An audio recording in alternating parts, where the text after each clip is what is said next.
question is this. I was married for 14 years to my husband, and when we got a divorce, I made a verbal agreement with him to pay child support and to pay for my son's college tuition until he graduates, but my son is 24.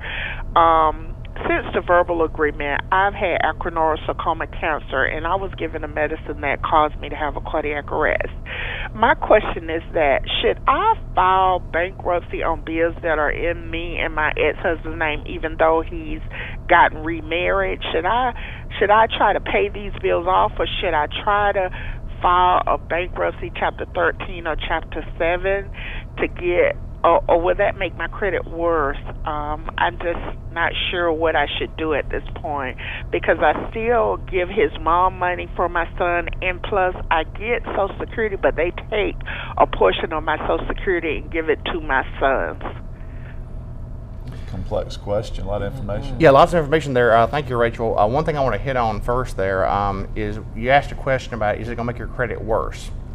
Yes, bankruptcy is a negative credit event. I don't want to sit up here and make any kind of flowery prose saying the bankruptcy will help you increase your credit score, because it won't. What bankruptcy does is it helps you deal with debt and discharge that debt. Now, the verbal agreement between you and your husband, if it was just a verbal agreement to pay any other kind of debt, I'd say is probably dischargeable.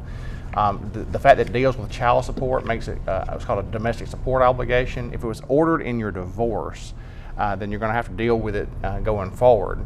I don't know all of your financial circumstances, but if you had the medical problem, I'm so sorry to hear about it, that you have, and your income is kind of low, you probably do qualify for a Chapter 7. I know it's a complex question dealing with you and your husband, but probably you don't want to throw good money after bad, and if you file that Chapter 7 and discharge your end of those debts, it may make your life a little easier going forward. But the issue that you raise is that you and your husband are what's called co-debtors, and if you discharge your personal obligation to that creditor, that creditor may start going after your ex-husband. And so I don't know exactly how you ended up in the divorce and what's ordered on paper about how y'all divvied up the debts in the divorce. Like Morgan says, a very complex question you asked. But if you discharge your part, they may go after his. And if you're not covered in your divorce papers, that may make it a little more difficult.